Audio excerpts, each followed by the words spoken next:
no dejamos el tema porque es muy relevante la salida finalmente de Francisco Garduño. Quedó pendiente una disculpa pública, que se pospuso hasta donde sabemos a petición, Miriam Moreno, buenos días, del propio Francisco Garduño. Se alargó, dejó, entiendo bien, y dejó la posición de titular de Migración y pues se quedó pendiente.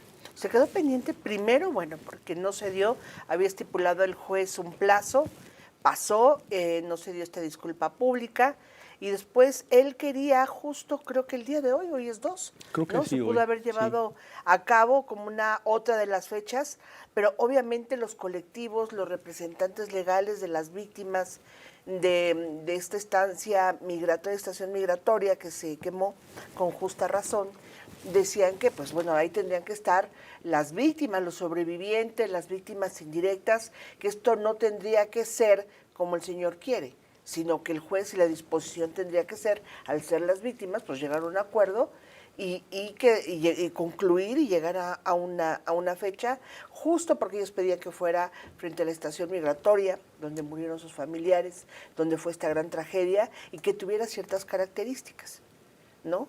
Y pues no se llevó a cabo, el señor ya se fue. Y además hay otra serie de requisitos para la suspensión de su proceso penal. Este era uno importante. Oye, Miriam, pero entonces ahora le entramos a la parte legal, pero una vez dejando Francisco Garduño su posición, ¿sigue presentando o sigue siendo responsable eventual de los hechos que se le han acusado como titular? Claro, o sea, no deja de serlo, aunque ya no es titular de Migración. No. A ver, la institución, si bien es la responsable de salvaguardar y es la responsable de esto, él era el titular y la acusación es para la persona. Contra la persona, es contra Francisco la persona, Garduño. no hay una institución acusada. Es una persona acusada y una persona a la que se le suspendió el proceso penal porque al ser el responsable, él tuvo que haber dictado y estar supervisando, como lo dijo en su momento el Ministerio Público Federal, pues que esto se trabajara y cada quien hiciera lo que debía de hacer y debe tener una capacitación en protección civil, por ejemplo, tener todas esas instancias, tendrían que tener todos estos lineamientos y él como titular en ese momento no lo procura. Entonces es contra la persona. Manuel. Correcto. Bueno, pues saludamos a Yesenia Valdés, es coordinadora de la Defensa Integral en Fundación para la Justicia. Yesenia, le agradecemos mucho que nos tome la llamada. Buenos días. Buenos días, Manuel. Buenos días, Miriam. Bueno, pues finalmente Francisco Garduño salió de Migración, no ofreció la disculpa pública por lo que sucedió en la estación migratoria el 27 de marzo del 2003, cobró la vida de 40 personas. Y ahora sí que, ¿en qué estado queda, Yesenia? Mira, como bien dices, finalmente sale Garduño, a pesar de que debió de haber salido hace 2 años y unos días más. Es decir, inmediatamente que se dio el incendio, para poder garantizar una investigación imparcial, exhaustiva, debió de haber salido como comisionado del Instituto Nacional de Migración. Sin embargo, se mantuvo todo este tiempo, tanto con los beneficios que su propio puesto le otorgaba para seguir un proceso con muchos privilegios, al tiempo que tendríamos que preguntarnos cómo pudo darse una investigación donde una autoridad como el Ministerio Público le pidiera información a sus funcionarios y que estos pudieran dar la información de manera verídica, completa, etcétera. Y sí, efectivamente se va a Garduño con esta deuda histórica de 40 migrantes en su conciencia, 40 migrantes asesinados por la omisión y además por una política migratoria de persecución en contra de personas migrantes y 27 personas además gravemente lesionados. También una deuda histórica de que estas personas y sus familias no encuentren todavía justicia, no encuentren reparación integral, pero sobre todo que haya asumido su responsabilidad total como comisionado del Instituto Nacional de Migración. Si bien es cierto que no dio la disculpa pública siendo él comisionado, esto no lo exonera de que no lo tenga que hacer. Lo tiene que hacer como uno de los requisitos precisamente de lo que ya explicaba un poco Miriam, para que él pueda seguir gozando de esta suspensión condicional de su proceso, tiene que dar sí o sí esta disculpa pública. En caso contrario de que no la dé, entonces tendría que de nuevo sujetarse al proceso penal y llegar a un juicio. Oye, Miriam. gracias. Yesenia, ¿ahora qué pasa? Las circunstancias cambian.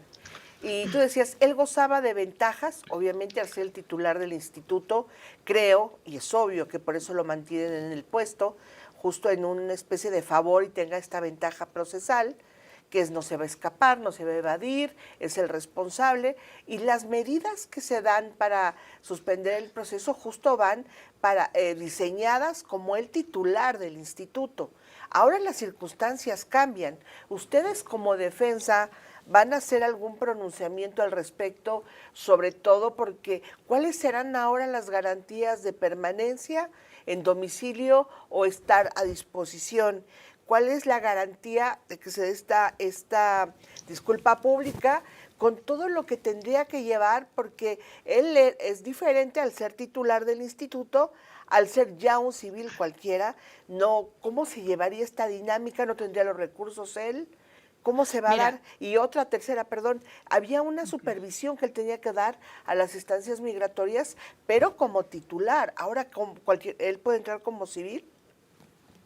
Mira, Miriam, cuando hablamos de ventajas procesales, me refiero precisamente que él podía acudir a sus audiencias y a las diligencias que estaban marcadas en Ciudad Juárez, pues gozando de este beneficio de poder volar con recursos del Instituto Nacional de Migración. Sabemos, se sacó por ahí una publicación de que justificaba trabajo en Ciudad Juárez para no pagar de su pecunio estos viajes, además pues de todo lo que sabemos que es el aparato estatal. Había audiencias donde no solamente estaba su abogado, que tenía un gran equipo de abogados como de 6, 8 personas, sino todo el aparato estatal, inclusive había gente de gobernación que lo acompañaba a estas audiencias, y a eso me refiero con, además, pues esta justicia selectiva, de que a él solamente se le imputó un delito menor, como es el ejercicio ilícito de la función pública, y no así los homicidios y no así las lesiones.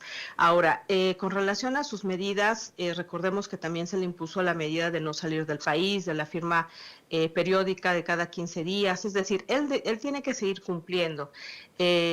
Nosotros interpusimos un amparo, una apelación, perdón, y vamos a interponer un amparo porque para nosotros no se ha cumplido una de las garantías principales, que es que haya hecho la reparación integral del daño en favor de las familias de los fallecidos y de las víctimas lesionadas.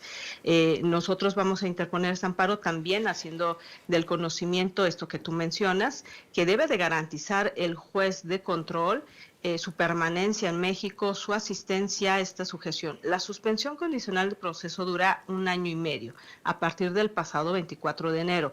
Es decir, durante todo este tiempo, durante este año y medio, él tiene que garantizar estar presente. Si se llegase a dar a la fuga, si él llegase a no cumplir con cualquiera de estas condiciones, nosotros de forma inmediata solicitaríamos la revocación de la suspensión y solicitaríamos esta que se reanude el proceso penal. Y con relación a la supervisión a las estaciones, recordemos que estas son funciones directas que atañen al titular en turno, es decir, tenemos que hacer esta diferenciación entre la responsabilidad penal de manera directa y la responsabilidad del Estado, ¿no? Tendrá que ser el titular, ahora el señor Salomón, el que le dé seguimiento al cumplimiento de esta supervisión, pero además de todas las medidas que determinó la Comisión Nacional de los Derechos Humanos en su recomendación. Por ejemplo, también están pendientes varias de las medidas que ordenó la CNDH que tendría que hacer el Estado mexicano. Recordemos que la Comisión Nacional ordenó a la Secretaría de Gobernación cumplir con estas medidas que recomendó para poder hacer la reparación integral del daño. O sea, estamos en un doble camino. El Estado tiene deuda con las víctimas y sus familiares, y el propio señor Garduño sigue estando en deuda jurídica, además de su conciencia, con las víctimas y sus familiares, Miriam. Ok, nada más para finalizar, ¿cuántas víctimas no han recibido este monto de reparación del daño? Mira, aquí quisiera aclarar, de manera directa, cuando hablamos de reparación integral del daño, una parte de la reparación es la compensación económica. La compensación económica no ha sido recibida por parte de algunas víctimas que nosotros tenemos conocimiento, que son venezolanas, alrededor de 5 personas. Nosotros no los representamos, pero lo que se dice es que por ahí tienen algún impedimento, pero es una compensación económica que deviene precisamente de la obligación del Estado por violaciones graves de derechos humanos. Pero en la reparación integral también hablamos de restitución, rehabilitación, satisfacción y no repetición. Y cuando hablamos de no repetición, hablamos precisamente de la disculpa pública. Esa disculpa pública del Yesenia, Estado no ha llegado. Perdón que interrumpa. Tenemos nada más que hacer una pausa. ¿Podemos ir a la pausa y concluimos luego del corte, por favor? Claro que sí. Gracias. Claro que sí, Manuel. Y concluimos esta charla con Yesenia Valdés, esta entrevista, escuchándola con atención, coordinadora de defensa integral o de defensa integral de la Fundación para la Justicia. Yesenia, y hablaba justamente antes de la pausa, precisamente de las personas que habían recibido y todavía no la indemnización. Miriam, ¿no? Es la palabra correcta, la indemnización. Y nos estabas explicando ya la parte final, Yesenia. Sí, efectivamente, Manuel. Mira, como te decía, todavía faltan 5 personas de origen venezolano que no han recibido esta compensación económica. Y recordaba yo que cuando hablamos de reparación integral, esta deviene porque la Comisión Nacional de Derechos Humanos ordenó al Estado mexicano, al determinar que había violado de manera grave los derechos de los migrantes, que hiciera una reparación integral. Pero eso lo tenemos que distinguir de la responsabilidad penal que tiene el señor Garduño. Es decir, él como persona debe de enfrentar una responsabilidad por haber cometido por lo menos el delito que le fue imputado, que ya decía yo que es un delito menor, casi una falta administrativa, pero él por su parte debe de haber garantizado la reparación integral a favor de las víctimas. Es decir, una es la que hace el Estado mexicano por las graves violaciones de derechos humanos y otra que que deviene de la responsabilidad penal de la comisión de un delito por parte del señor Francisco Garduño. Muy bien. Pues muchísimas gracias, Yesenia, como siempre, por toda esta información. Muy buenos días. Muy buenos días, Manuel y Miriam. Muchas gracias. Solamente recordarle a tu auditorio que migrar no es delito. Muchas gracias. No, por supuesto que no. Gracias, Yesenia. Yesenia Valdés, coordinadora de defensa integral en Fundación para la Justicia. Bueno.